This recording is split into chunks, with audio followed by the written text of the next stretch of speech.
18 தர்பார். வணக்கம் மக்களே, இது நியூஸ் 18 தர்பார். நான் உங்க எழில். வழக்கம் போல உங்களுக்கான பல்வேறு விஷயங்கள் நம்ம தர்பார்ல எடுத்து வச்சிருக்கோம். குறிப்பா நம்ம தாவேகா தலைவர் டெல்லிக்கு 2வது கட்டமாக விஜயம் செய்திருக்கிறார். எதுக்கு கூட்டணிக்கா அப்படின்னு பார்த்தா சிபிஐ விசாரணைக்கு. அதே மாதிரி ஊருக்குள்ள இருந்து திருமுனைவிங்களால பூரா ரோடு ஜாம் ஆகி போச்சுங்க அப்படின்னு புலம்புற ஆட்கள் நான் உட்பட பல பேர். இப்படி ஏகப்பட்ட விஷயத்தை எடுத்து உங்களுக்காக வச்சிருக்கிறோம். ஒன்று எடுத்து கொடுக்க வாங்க பார்க்கலாம். நேரா நாம சம சினிமாக்குள்ள போறோம். கண்டுப்பட்டின்னு சிவகங்கை மாவட்டத்தில் ஒரு ஊர் இருக்கு. அந்த ஊர்ல மஞ்சு விரட்டு போட்டி நடத்தியிருக்கிறாங்க. அங்க பார்க்க வர்ற ஆளுக பூரா மஞ்சு விரட்டை பார்த்து விட்டு ஐயோ அப்பான்னு கொலபசியோட போயிடக்கூடாதேன்னு அந்த ஊர் மக்கள் எல்லாம் அம்மா வாங்க, ஐயா வாங்க, அண்ணா வாங்க, கையெடுத்து கும்பிட்டு சாப்பிட்டுட்டு போங்க ஐயா. மஞ்சு விரட்டு மட்டும் இல்லை, விருந்தோம்பலும் எங்க ஏரியாவில் ஃபேமஸ்ன்னு நிரூபிச்சிருக்காங்க. நாமளும் ஒரு நாள் அந்த விருந்துக்காகவாது போகணும்.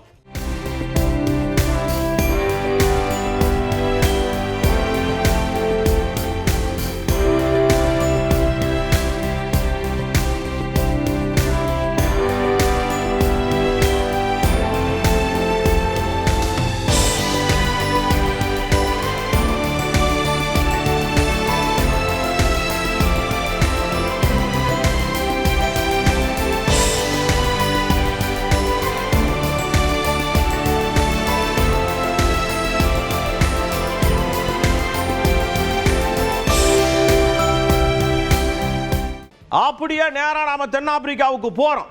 இந்த இயற்கை முன்னாடி பெரும் சவாலோட நாம எதிர்கொள்ள வேண்டிய விஷயங்கள் நிறைய இருக்கு.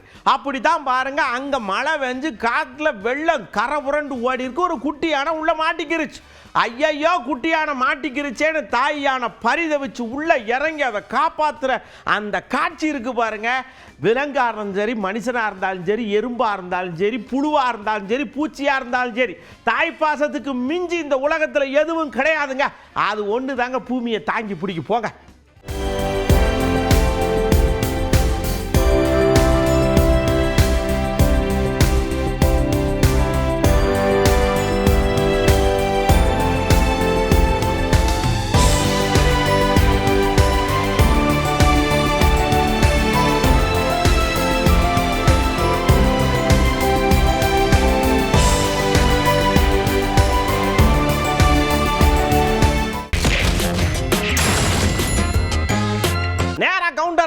போறோம். செல்லூர் ஐயா தான் இன்னைக்கு ஓபன் பண்றாரு. அண்ணாச்சி வணக்கம். ஜல்லிக்கட்டெல்லாம் பயங்கரமா போய்கிட்டு இருக்க இந்த நேரத்துல நீங்க திடீர்னு தொகுதி மாதிரி மல்லுக்கட்ட போறீங்களாமே அப்படின்னு கேட்டான். அதெல்லாம் மேற்கு தொகுதியில தான் கட்டிக்கிறேன், மேற்கு தொகுதியால செய்யறேன். ஏங்க அப்படி சொல்றீங்க? அது மாதிரி எல்லாம் ஒண்ணும் இல்ல. மேற்கொதிக்கு நீங்க நிறைய செஞ்சிருக்கீங்க சார். இருந்தாலும் கூட மூர்த்தியினுடைய தலைமையில ஒரு குழு அமைக்கப்பட்டு தீவிரமா செயல்படுறாங்க. எல்லா குழுவும் நான் என்ன சொல்றேன், நான் யாரையும் நம்பி இல்லை, நான் மக்களை நம்பித்தான். மேற்கு தொகுதி மக்கள் தான் என்னைய இந்த நிலைக்கு உயர்வாக்கியிருக்காங்க. செல்லூர் ராஜா யாருன்னு உங்களுக்கு தெரியுமா? 15 வருஷத்துக்கு முன்னால நான் சாதாரண ஒரு கவுன்சிலராக இருந்தேன். இடைத்தேர்தலில் கொடுத்தாங்க, வெற்றி வாய்ப்பு இழந்தேன். மேயர் தேர்தலில் கொடுத்தாங்க, வெற்றி வாய்ப்பு இழந்தேன். எதை நான் ஊருக்கும் உறவுக்கும் தெரிஞ்சவனா இருந்தேன். என்னை உலக அறிய செஞ்சவங்க எங்கள் அம்மா இங்கே சீட்டு கொடுத்து இந்த தொகுதி மக்கள் தானே என்னை உலக அறிய செஞ்சாங்க. 3 தடவை என்னை ஜெயிக்க வச்சிருக்காங்க. 4வது தடவை அவங்கள தான் நம்பி நிற்க போறேன். அது அதெல்லாம் சீட்டு கொடுக்கல, எங்கள் பொதுச் செயலாளர் தான் கொடுப்பார். அவர் யார் பார்த்து யாரு கொடுக்குறாருன்னு நாங்கள் அதெல்லாம் தலையிட முடியாது. பொதுச் செயலாளர் பார்த்து தான் முடிவு எடுக்கணும். யாரு நான் தான் இந்த தொகுதிலாம் சொல்ல முடியாது. அதனால என்னுடைய விருப்பத்தை எல்லா 4 தொகுதி நான் மாவட்ட செயலாளர் முறையில் கட்டியிருக்கேன். நம்ம டிடிவி அண்ணாச்சி கூட்டணிக்குள்ள சரட்டுன்னு வர போறாங்க. உங்களுக்கு ஏதாவது தகவல் தெரியுமா? வரவேற்க ஏதாவது ஐடியா வச்சிருக்கீங்களான்னு கேட்டோம். அதுக்கும் அவர் ஒரு வித பதில் சொன்னாரு. கூட்டணி தர்மத்தில் அவங்க இருந்தவங்கள கூப்பிட்டு சேர்த்துக்கணும்னு நினைக்கிறது தப்பு ஒன்றும் இல்லையே. இது தவறா நீங்க எழுதக்கூடாது. எதுக்காக? அதுக்காகலாம் கருதக்கூடாது. அவங்களுடைய பெருந்தன்மையை காமிக்கிறாங்க. கூட்டணி தர்மத்தில் அவங்க இருந்தவங்கள கூப்பிட்டு சேர்த்துக்கணும்னு நினைக்கிறது தப்பு ஒன்றும் இல்லையே. இது தவறா நீங்க எழுதக்கூடாது. எதுக்காக? அதுக்காகலாம் கருதக்கூடாது.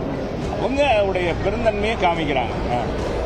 அப்படியே அண்ணாச்சி ஓபிஎஸ் அண்ணாச்சி இப்படியெல்லாம் அப்படின்னு ஒரு கேள்வியை கேட்டோம். அவர் சொல்றாரு, கூட்டணி வருவாரா? அது என்னன்னு அதெல்லாம் பொதுச் செயலாளர் தான். நீங்க வேற ஏதாச்சும் கேள்வி? கூட்டணி தர்மத்துக்குள்ள தர்மத்தை அது என்னன்னு தெரியல. அதெல்லாம் பொதுச் செயலாளர் தான். நீ வேற ஏதாச்சும் கேள்வி. அப்படியே நம்ம செந்தமிழர் அண்ணன் எங்க போனாருன்னு தேடி பார்த்தா பராசக்தி படம் பார்க்க போயிருக்கார். அண்ணன் வெளியில வந்த உடனே மைக்கை நீட்டி அண்ணன் அண்ணன் படம் எப்படி இருக்குன்னு கேட்டா, இது ஒரு பெரிய முயற்சி. எளிதா யாரும் இந்த இதை தொற்ற முடியாது. இது பிரச்சனைக்கு வரும். ஏன்னா உண்மையான மொழி போராட்டத்தை எடுத்தால் திரைக்கு வராது. அதனால அதில் சில இதுகளை அவங்க கடந்து அது சொல்லியிருக்காங்க. ஒரு படமாக எடுத்திருக்காங்க. ஒரு படமாக பார்த்தா நல்ல படம். அதில் எல்லா பங்களிப்பும் இருக்குது. சிறந்த ஒளிப்பதிவு இருக்குது, இசை இருக்குது, நடிப்பு இருக்குது. அதெல்லாம் பார்க்கும்போது அது சிறந்த படம். ஆனால் இதுதான் நம்ம மொழி போராட்ட வரலாறு என்று நினச்சிக்கிட்டு அதை போட்டு நம்ம பேசிக்கிட்டு இருக்க வேண்டியது. தேர்தல் அறிக்கையை விட்டுருக்காரு. இந்த தேர்தல் அறிக்கையை பற்றி ஐயா நீங்க என்ன நினைக்கிய அப்படின்னு நேரு ஐயாட்ட கேட்டோம். நாங்க கஷ்டப்பட்டு தயார் பண்றோம் தேர்தல் அறிக்கை. அவர் அப்படியே சொல்றாரு. அவரு ஆமா பெண்ணெல்லாம் ஆணுங்கிறாரு. அப்புறம் என்ன சொல்றீங்க அவருக்கு? நீங்க யாரும் நம்பலங்க. அவர் தேர்தல் அறிக்கை யாருன்னா நம்பல. அது என்னங்க, நாங்க தான் ஜெயிப்போம். அதுல அவங்களுக்கெல்லாம் ஏத்துக்க மாட்டாங்க மக்கள். சார் சொன்னதை 1000 ரூபாய் பணம் கொடுக்க முடியாதுன்னு சொன்னவர் அவரு. எங்க இருக்கு பணம் இருக்குன்னு சொன்னவர். இப்ப அவரு 2000 ரூபாய் கொடுக்குறாங்கிறாரு. இவருக்கு எப்ப கேட்டா நாங்க திறமை ஆட்சி ஆளுவாங்கிறாரு. ஏற்கனவே 10 வருஷம் திறமை ஆண்டதுதான் அப்படி இருக்குது. இவரு நாங்க 1000 ரூபாய் கொடுத்தவர் இப்ப 2000 ரூபாங்கிறாரு. பெண்ணுக்கு கொடுத்தா ஆணுக்கு கொடுக்குறாங்கிறாரு. இதுல ஏதாவது இருக்கா? இதுல ஒண்ணும் புதுமை இல்லையா? அடுத்து நாம போறது சொர்க்கத்துக்குள்ள. மஞ்ச தண்ணி ஊத்து மாம மேல பார்த்து அப்படின்னு ஒரு பாட்டு இருக்கு இல்லையா? சிவகங்கை மாவட்டத்துல மஞ்ச தண்ணி ஊத்தி விளையாண்டுருக்காங்க ஐயா. அடடா இளசுகள்லாம் மஞ்ச தண்ணி ஊத்த என்ன ஆட்டம் பாட்டம் கொண்டாட்டம். 1000 தான் வேலை பழுவு இருந்தாலும் இந்த மாதிரி விளையாட்டு வரும்போது மனசுக்குள்ள அப்படியே பூத்து போதில்ல.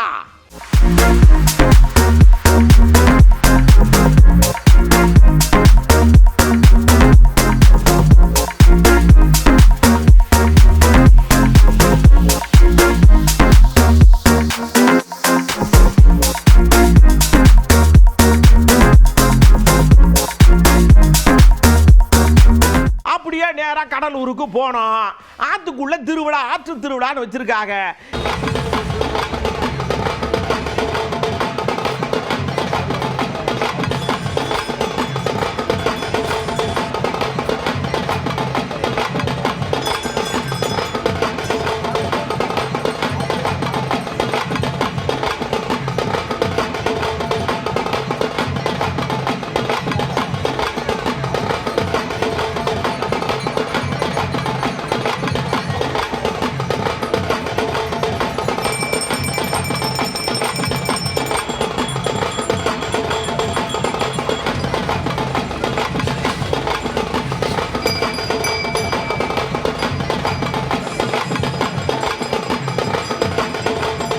அப்படியே நேரா தேனிக்கு போறோம்.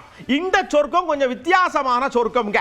என்ன அப்படின்னா, கறிக்கோழி வளர்த்து உங்களுக்கு வாய்க்கு ருசியா கொடுக்கறதுக்காக கஷ்டப்படுறோம், எங்க கஷ்டத்தை கேட்கறதுக்கு யாருமே இல்லையே அப்படின்னு கோழியை கையில பிடிச்சுக்கிட்டு கொக்கரக்கோன்னு கூவாத கூவையா அவங்க போராட்டம் பண்றாங்க. இதுல என்ன சொர்க்கம்னு பார்த்தீங்கன்னா, கோழியை நல்ல வேளை கழுத்தை திருக்கி போராட்டம் பண்ணல, அதுதான் சொர்க்கம்.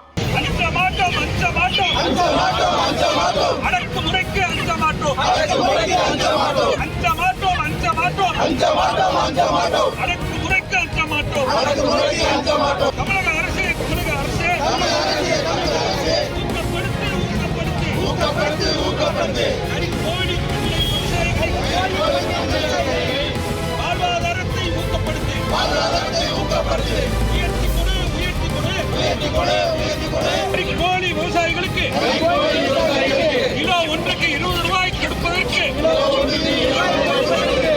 தரப்பு பேச்சுவார்த்தை உடனடியாக நடவடிக்கை.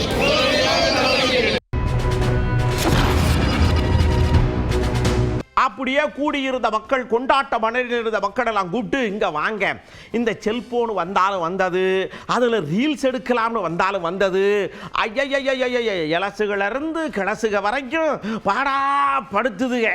அதுக்கு என்ன காரணம்? இந்த பணம் தான் காரணமா? இல்லை, எனக்கு தெரிஞ்சு பணம் எல்லாம் பிரதானமாக தோணலை. அதுக்கு இந்த லைக்ஸ் வந்தால் போதும், அப்படியே கமெண்ட் வந்தால் போதும் அப்படிங்கிற ரீதி தான் ஏகப்பட்டது இருக்கு. இதுக்கு எப்படி கடிவாளம் போடலாம்?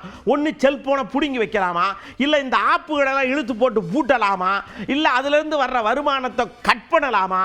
ஐடியா சொல்லுங்கன்னு சொல்லியிருக்கிறோம். பேனாவும் பேப்பரும் பென்சிலும் எடுத்துக்கிடுங்க, நாங்கள் சொல்கிற ஐடியான்னு சொல்லியிருக்காங்க. இந்த பைக்கில் போய் எடுக்கிறது, அது அதை பார்த்து இப்போ வர்ற ஜென்ரேஷனும் ரொம்ப கெட்டு போயிட்டு இருக்கிறாங்க. இப்போ போகக்கூட இடத்துக்கெல்லாம் போய் சாகசம் பண்ணுறது இதனால நிறையா நடக்குது. அதனால இதெல்லாம் பேன் பண்ணால் நல்லாயிருக்கும். ரீல்ஸ் எடுக்கிறதுல தப்பெல்லாம் இல்லை, ஆனால் இவங்க ரீல்ஸ் எடுக்கிறங்க காரணத்தில் வச்சு ரொம்ப டேஞ்சரஸான திங்ஸ் எல்லாம் பண்ணுறாங்க. எவ்வளவோ வேலைகள் இருக்குது, அதை செய்கிறத விட்டுட்டு இந்த மாதிரி பண்ணுறதுங்கிறது கொஞ்சம் தப்பானது. தவிர்த்தா நல்லாயிருக்கும் எல்லாருமே. கண்டிப்பாக புகழுக்காக செய்கிறாங்க, ஆனால் இது ஒரு ஆபத்தானதுங்கிறது கண்டிப்பாக அவங்களுக்கு தெரியாமல் பண்ணுறாங்க. இது எல்லாம் வெட்டி பந்தாவுக்காக பண்ணுறது, இதெல்லாம் தடுக்க முடியாது, சொன்னாலும் கேட்கவும் மாட்டாங்க. நல்ல விஷயங்கள் பண்ணுறாங்க, அதில் சமையல் இல்லை அவங்களோட திறமை, டான்ஸு, பாடுறது அந்த மாதிரி ஓகே. அதுலேயும் சில பேர் ஒரு எக்ஸ்ட்ரீம் போய் சில விஷயம் பண்ணுறாங்க, அது தடுக்கணும். இதுக்கு கட்டுப்பாடுலாம் இருந்தால் தான் வர யங்ஸ்டர்ஸ் அதை பார்த்து இன்ஸ்பயர் ஆக மாட்டாங்க. அதை தடுக்கிறோன்னா அவங்க பேரண்ட்ஸ் எதாவது சொல்லி எப்படிலாம் ரீல்ஸ் எடுக்கக்கூடாது அப்படின்னு சொல்லி தடுக்கலாம். அந்த சோசியல் மீடியா பிளாட்ஃபார்ம் ரெஸ்ட்ரிக்ஷனை அதிகப்படுத்தணும். அதே மாதிரி காவல்துறையும் முழு நேரமாக இதை கண்காணிச்சுக்கிட்டே இருக்கும். யார் எந்த ஒரு சப்போர்ட்டும் பண்ணாமல் இருந்தோம்னா தடுத்துடலாம். அவங்க அப்படி படிப்படியாக குறைஞ்சிருவாங்க. ஃபேமஸ் ஆகிறதுக்கு நிறையா வழி இருக்குது. ரீல்ஸ் எடுத்து போஸ்ட் போட்டு அதனால் ஆகிறதா இல்லை, இது ஜஸ்ட் டெம்பரவரி தான். இதில் உங்கள் லைஃப்பை ஸ்பாயில் பண்ணிக்காதீங்க. வண்டி ரேஸ் பண்ணுறதுனா இது அரசு தான் கட்டுப்படுத்தணும். மாவட்ட ஆட்சியாளர்கள், காவல்துறைகள் இதை கட்டுப்படுத்தணும். ஏன்னா இளைஞர்கள் புரிஞ்சுக்கணும். இளைஞர்கள் மற்றவங்களை உயிரை உயிர்மை நயமாக நினைக்கணும். இப்போ அவங்க ஃப்ரெண்ட்ஸ் குரூப்பில் ஒரு தனி பேரை எடுக்கணுன்றதுக்காக 4 பேர் அவங்கள பற்றி பேசணுன்றது ஒரு நாளைக்கான அந்த டாக்குக்காக எல்லாம் பண்ணிட்டு இருக்காங்க. இப்போலாம் இன்ஸ்டாவில் வீடியோ போட்டால் தான் ஒரு பெருமை, 4 பேர் மதிப்பாங்க அப்படிங்கிற ஒரு மோகத்துக்குள்ள வந்துட்டாங்க. அப்படியே நேரம் உசாருக்குள்ள போறான். ஐயா, வீட்டை பூட்டுனா திறக்க முடியல, சிறுத்தை லவக்குன்னு கழுத்தை கவ்வீரும் போட்டிருக்கேன் அப்படின்னு பயந்துகிட்டு இருந்த மக்கள் எல்லாம் நிம்மதியா இருந்திருக்காங்க. என்னன்னா,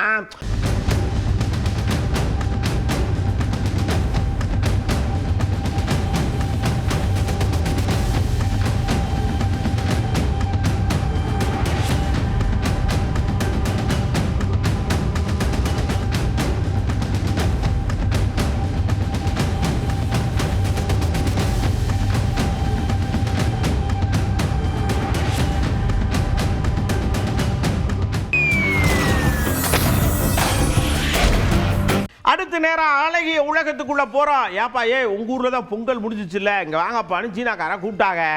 நீங்க எல்லாம் இந்த தென்னை மட்டை பாக்கு மட்டையில உட்கார வச்சு தரன்னு புள்ள கடலை இழுத்துட்டு போகும்ல, ஆனா எங்க ஊர்ல அப்படிலாம் இழுத்துட்டு போக முடியாது, குறுக்கு பிடிச்சிக்கிறது அப்படின்னு ரோபோனாயை கண்டுபிடிச்சிருக்கோம்.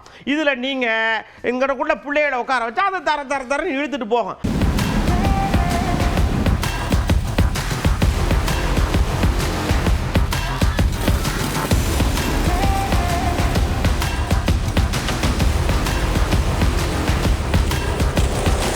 அப்படியே நேரம் அமெரிக்காவுக்கு புளோரிடாவுக்கு போறான். அங்கேயும் பனி பொதன்னு அப்படியே கொட்டுது. மக்கள் எல்லாம் வெள்ளை மழை இங்கு பொழிகிறதுன்னு பாட்டு பாடி சந்தோஷப்பட்டு ஆட்டம் ஆடினாங்கன்னா அங்கதானையா இருக்கு அழகு.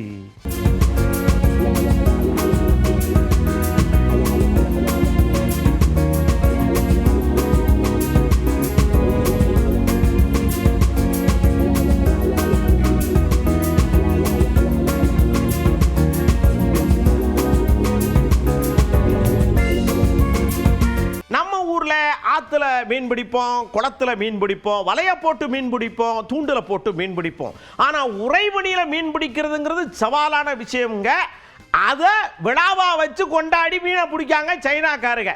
நம்ம ஊர்லலாம் உறைபனியில மீன் பிடிக்கிற மாதிரியான விஷயங்கள்லாம் நடக்கவே நடக்காது. உள்ளூர்ல மீன் பிடிக்கிற விஷயமே வழியிட்டு ஓடுது, உறைபனியில வரையா அங்கதான் நடக்கும் பாருங்க.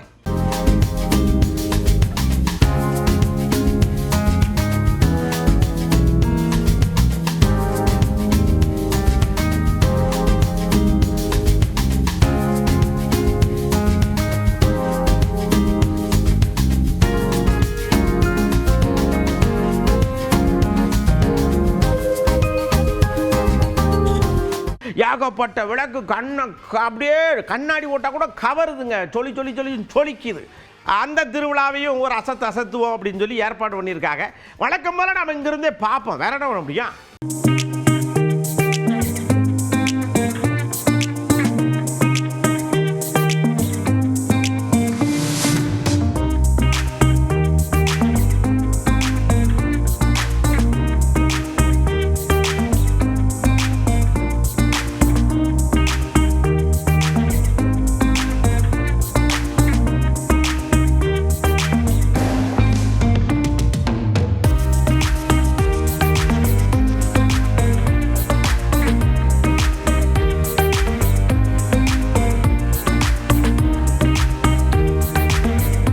இதுவரைக்கும் நீங்க பார்த்த விஷயங்கள் விளக்கொளி போல ரொம்ப அழகா இருந்துச்சா?